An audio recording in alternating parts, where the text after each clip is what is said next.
Fala galera, meu nome é Vinícius Meneghel, esse é o canal Cripto Mais.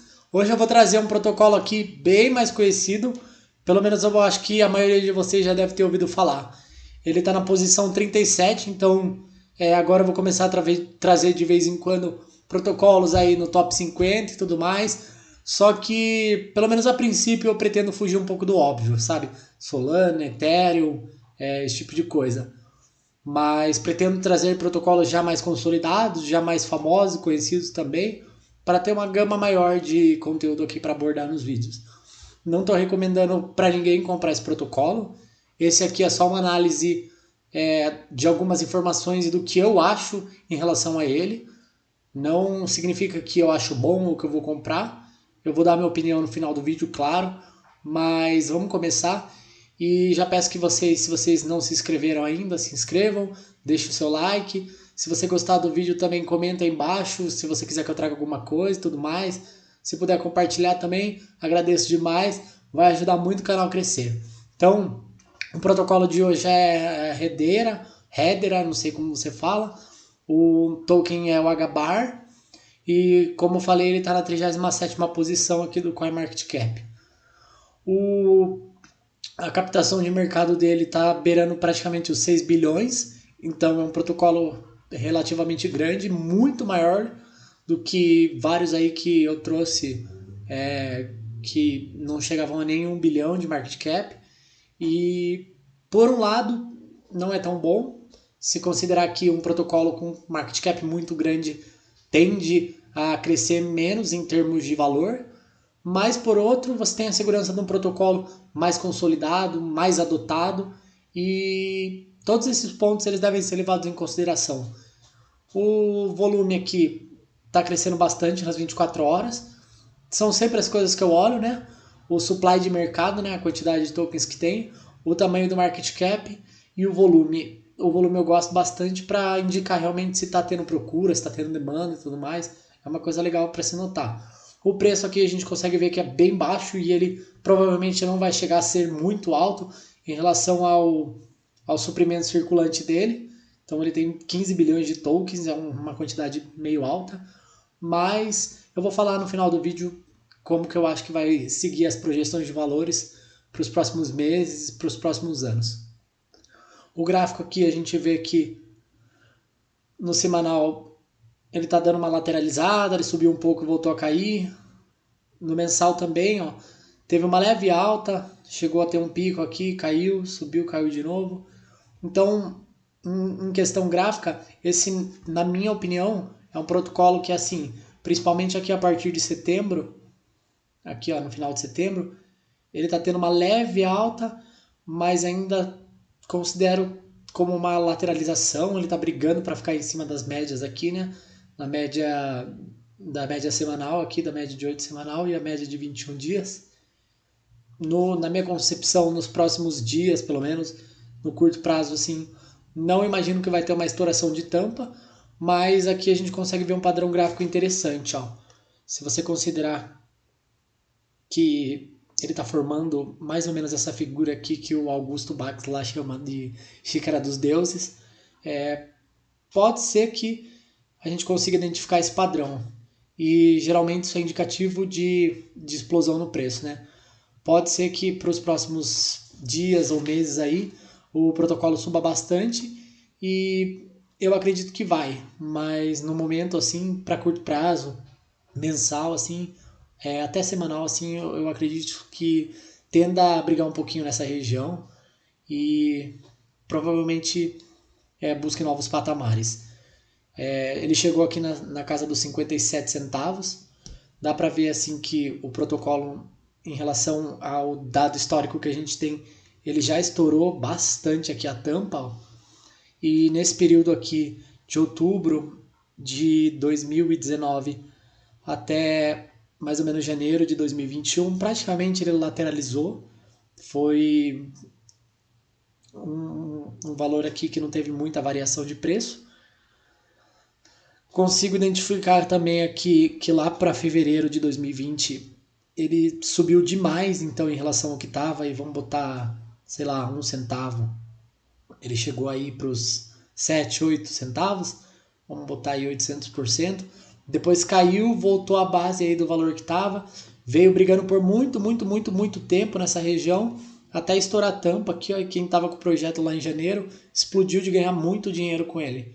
Agora realmente ele teve uma correção, né, desse topinho aqui em março para baixa aqui, para o menor valor, em janeiro de 2021. Então de março do ano passado, que foi mais ou menos a época que começou a pandemia lá, que estourou a pandemia, até comecinho aqui de 2021, né? Comecinho não, no meio de 2021, a gente viu que realmente ele desabou, ele perdeu bastante valor, chegou a custar ali nos 45 centavos, bateu ali no fundo dele 14 centavos, então foi o novo fundo dele, mais ou menos aqui na região desse topo anterior lá de fevereiro, e depois de um tempinho aqui, ó, entre esse momento de baixa aqui que foi em janeiro até julho, então vamos botar 6 meses, ele ficou brigando nessa região.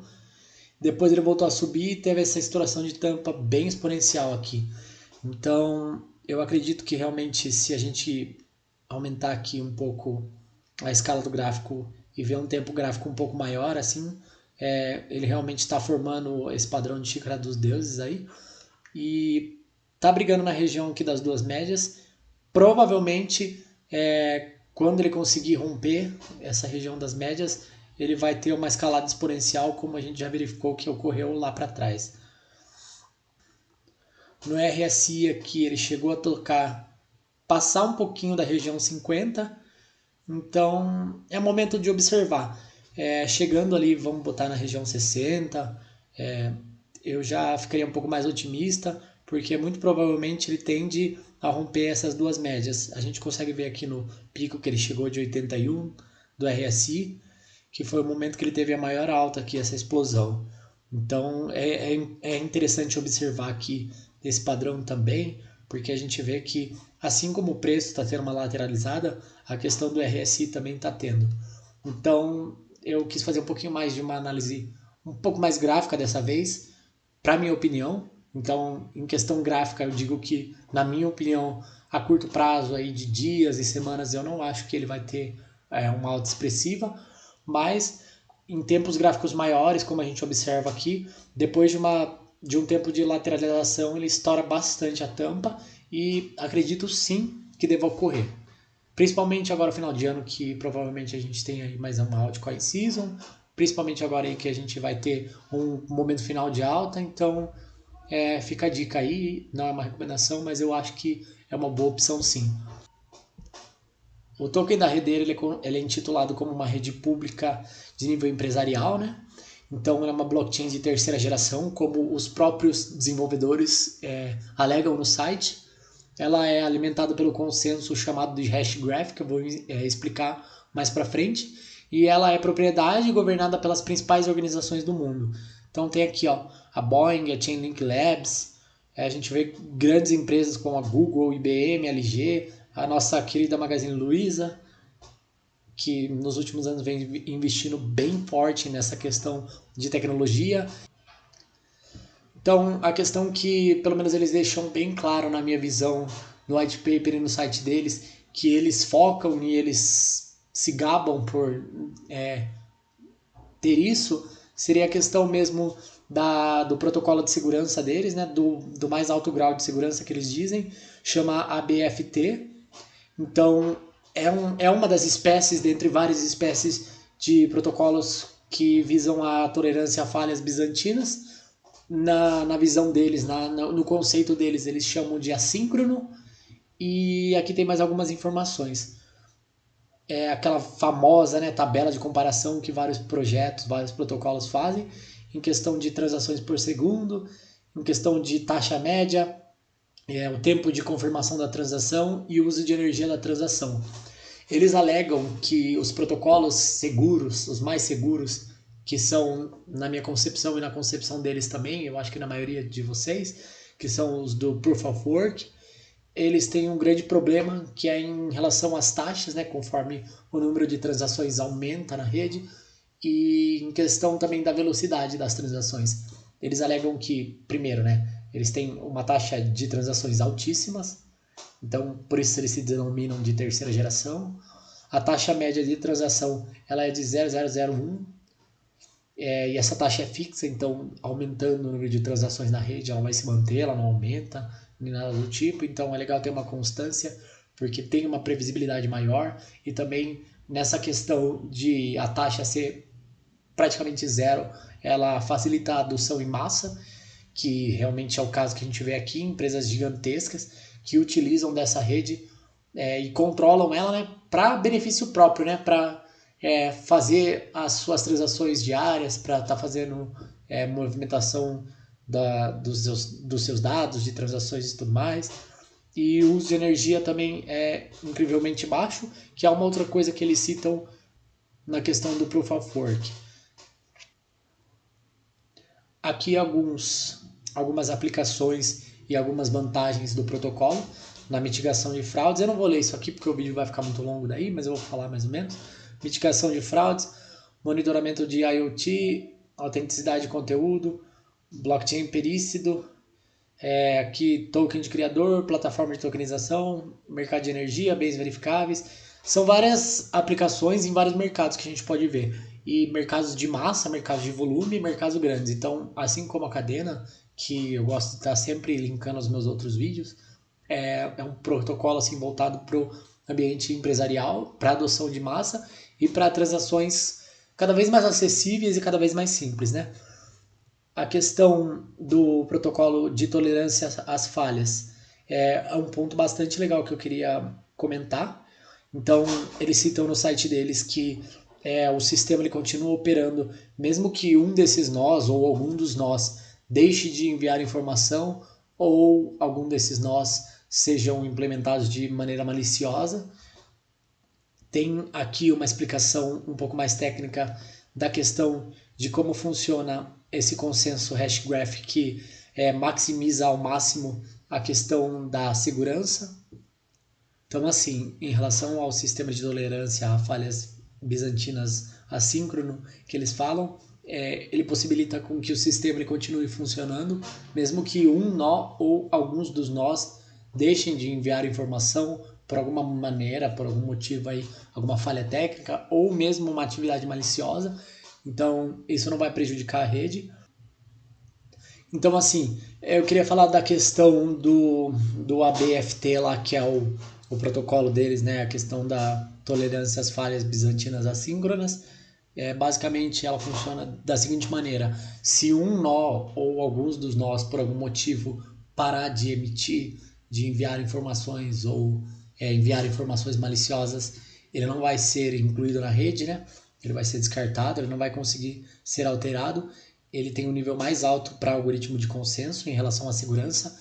É uma questão que eles se orgulham bastante, por isso é importante essa questão da privacidade e segurança da rede para empresas que desejam adotar isso de forma escalável, de forma global, principalmente aquelas que lidam com informações bancárias, com informações sigilosas ou até mesmo pela própria segurança das transações em si, né? E eles alegam, se gabam pela resistência aos ataques, tanto nos nós da rede quanto na própria rede de comunicação dentro do protocolo, tá?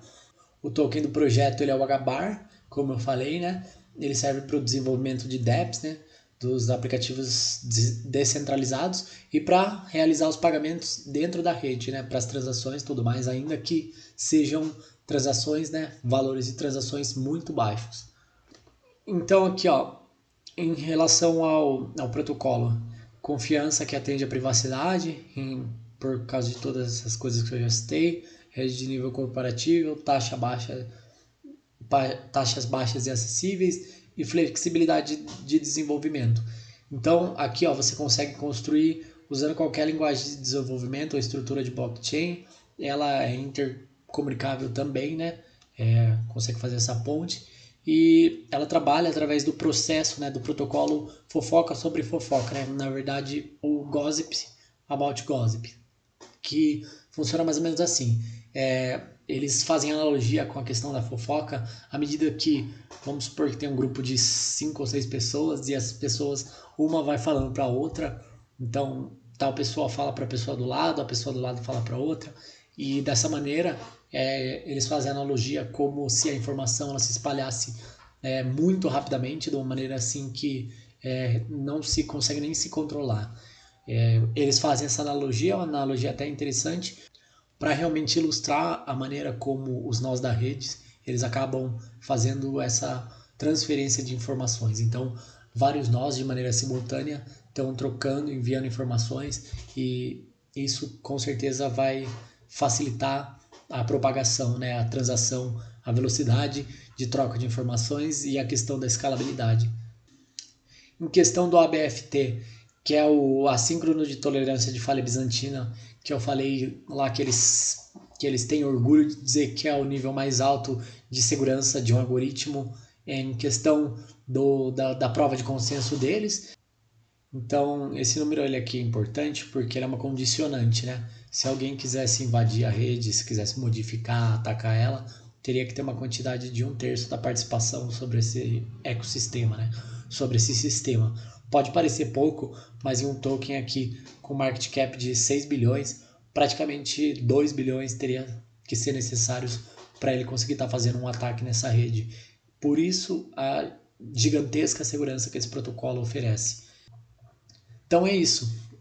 Basicamente é um protocolo voltado para gestão empresarial, para transações entre empresas, assim como a cadena, como eu disse. E o ponto forte deles, o diferencial, é mesmo na questão da segurança, que é o mais alto nível de segurança na tolerância a falhas bizantinas, né? Em questão do consenso da própria rede, na blockchain. E a questão também dos pares, né? Das pessoas, das empresas, dos membros que estão participando, se envolvendo, investindo e governando esse protocolo. Como a gente pode ver, são empresas consolidadas, empresas enormes, eles sabem o que estão fazendo e não colocariam dinheiro nem esforço numa coisa que não tem a sua devida importância, que não tem o seu valor, que seja realmente relevante. Então é isso. Se você gostou do vídeo, peço que você deixe o seu like, se inscreva aqui, comenta aqui embaixo se você quiser que eu traga algum protocolo, algum projeto. Vou analisar, assim como eu já analisei protocolos que comentaram aqui nos vídeos. Se eu achar que é interessante, que vale a pena, que é legal compartilhar com vocês, eu vou estar trazendo. E agradeço demais para todo mundo que vem interagindo, comentando nos vídeos. Muito obrigado. Fui.